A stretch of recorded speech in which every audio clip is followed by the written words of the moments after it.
আউযুবিল্লাহি মিনাশ শাইতানির রাজিম বিসমিল্লাহির রহমানির রহিম। আসসালামু আলাইকুম ওয়া রাহমাতুল্লাহি ওয়া বারাকাতুহু। কবিরা গুনাহ, আমার রাসূল বলছে যে কবিরা গুনাহ নিয়ে যে মৃত্যুবরণ করবে তার এরকম জাহান্নামী হওয়ার সম্ভাবনা আছে। তো এখানে অনেকগুলা কবিরা গুনাহ উল্লেখ করা হলো যে ১,৯৯৯ জন জাহান্নামে যাবে, একজন জান্নাতে। তো এটা কেন? যেহেতু আমরা অনেক কবিরা গুনার মধ্যে এরকম লিপ্ত থাকি যে একটা কবিরা গুনায় লিপ্ত থাকা অবস্থায় মৃত্যুবরণ করলেই এরকম জাহান্নামী হওয়ার সম্ভাবনা। তো দেখা যায় আমাদের ভিতরে অনেকগুলো কবিরা গুনাহ আমরা এরকম লিপ্ত থাকি। কবিরা গুনাহ এরকম সেরেক করা, আল্লাহর সাথে কাউকে শরিক করা, আল্লাহ ব্যতীত অন্য কারো ইবাদত করা, এরকম আত্মীয়তার সম্পর্ক ছিন্ন করা। আমরা অনেকে আছি এরকম আত্মীয়তার সম্পর্ক ছিন্ন করি। তো এক সাহাবী বলল, আল্লাহ রাসূল, আমার আত্মীয় আমার সাথে ভালো আচরণ করে না। তো নবীজি বলতেছে তুমি করবা। এরকম জিনা বেবিচার করা তো সমাজে অহরহ এখন ঘটতেছে।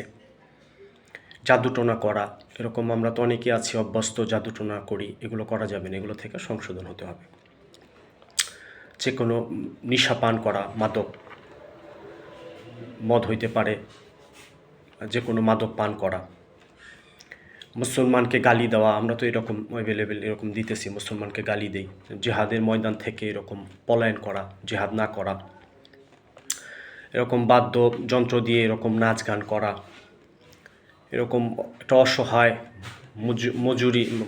অসহায় লোক আমার বাড়িতে কাম করলো, আমি তাকে মজুরি দিলাম না বা কম দিলাম, এগুলো কবিরা গুনার লিস্টে পড়ে। এরকম মাপে কম দেওয়া, এরকম একটা জাতিকে আল্লাহ ধ্বংস করে দিছে, তারা ওজনে কম দিত। এখন তো আমরা সমাজে এগুলোই করি সাময়িক স্বার্থের জন্য। খাবারে ভেজাল মিশানো, এটা কবিরা গুনায় পড়ে। এরকম নিজের অধীনস্থ মহিলাদেরকে পরপুরুষের সাথে মিশতে দেওয়া, তো সব আমাদের প্রতিটা ঘরে এরকম আছে যে পুরুষের যে দাইমি ফরজগুলো, এর মধ্যে একটা হচ্ছে নিজের মা, বোন, বিবি, তারপরে কন্যা, এদেরকে পর্দাশীলভাবে রাখা, এটা পুরুষের দাইমি ফরজে পড়ে। এবং টিভি দেখা,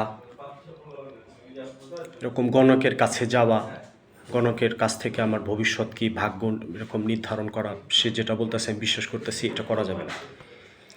তারপরে মেয়ের এরকম পোশাক পরে শরীর দেখা যায়, এটাও কবিরা গুনাহ। এমন পোশাক পরতে হবে যাতে শরীরটা এরকম ঢেকে থাকে। এরকম কাউকে তুচ্ছ-তাচ্ছিল্য করা, ছোট করলাম, তাকে অপমান করলাম, এটা কবিরা গুনায় পড়ে। এরকম কাউকে উপকার করে এরকম খোঁটা দেওয়া, এরকম কাউকে মন্দ নামে ডাকা, মন্দ আখ্যা দেওয়া, কুধারণা করা যেটা ভালো হবে না, এরকম কারো দোষ তালাশ করা, কারো গীবত করা, বিনা কারণে কাউকে দোষারোপ করা, চুগলখড়ি করা, এরকম অপবাদ লাগানো, মিথ্যা কথা বলা, আমানতের খেয়ানত করা। এটা মানুষ আমার কাছে 10,000 টাকা রাখলো, আমি সেটা অস্বীকার গেলাম, আমানতধারী হইতে হইব, আমানতের খেয়ানত করা যাবে না। এরকম ওয়াদার খেলাপ করা, কাউকে অতীতের গুনাহ নিয়ে খোঁটা দেওয়া, এরকম সামর্থ্য থাকা অসহায়কে সাহায্য না করা, কারো মালের ক্ষতির আশা করা, কারো চরিত্রের উপর এরকম আঘাত করা, ছোটদের আদর না করা, বড়দের শ্রদ্ধা না করা, এরকম অনাহারী বস্ত্রহীনদের সাহায্য না করা, এরকম পরস্পর 3 দিনের বেশি কথা না বলে থাকা। এরকম তো আমরা হয় অনেক মাসের পর মাস এরকম থাকি, এটা করা যাবে না, কথা বলতে হবে। এরকম প্রাণীর ছবি আঁকা, ঘরে মানুষের ছবি রাখা, অন্যের জমির উপর ওয়ারিশ দাবি করা, এরকম সুস্থ সবল ব্যক্তি এরকম ভিক্ষা করতেছে, এটা করা যাবে না, ভিক্ষা আমার রাসূল নিষেধ করছে, ভিক্ষা করা যাবে না। এরকম দাড়িকে ছোট রাখা, এরকম কাফেরদের পোশাক পরা, কাফের মুশরিকরা যে বেশভূষা ধরে, এটা মুসলমান ধরতে পারবো না, এটাও কবিরা গুনাহ। এরকম পুরুষ মহিলার লেবাস ধরে, এরকম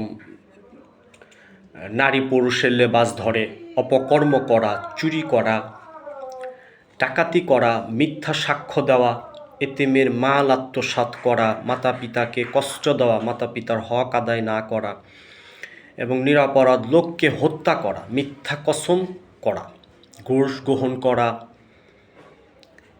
এরকম ঘুষ দেওয়া, ঘুষের লেনদেনে সহায়তা করা, মদ পান করা, জুয়া খেলা, জুলুম করা, কারো জিনিস না বলে এরকম নিয়ে নেওয়া,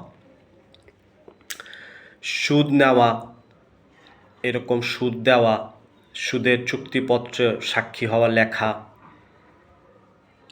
এরকম ধোঁকা দেওয়া।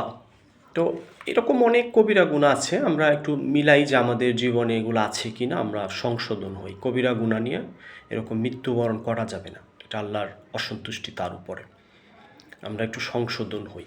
আরও অনেক অগণিত কবিরা গুনাহ আছে, আমরা একটু তালাশ করি যে আমার ভিতরে এগুলো আছে কি না। যদি থাকে আমরা এগুলো সংশোধন হই।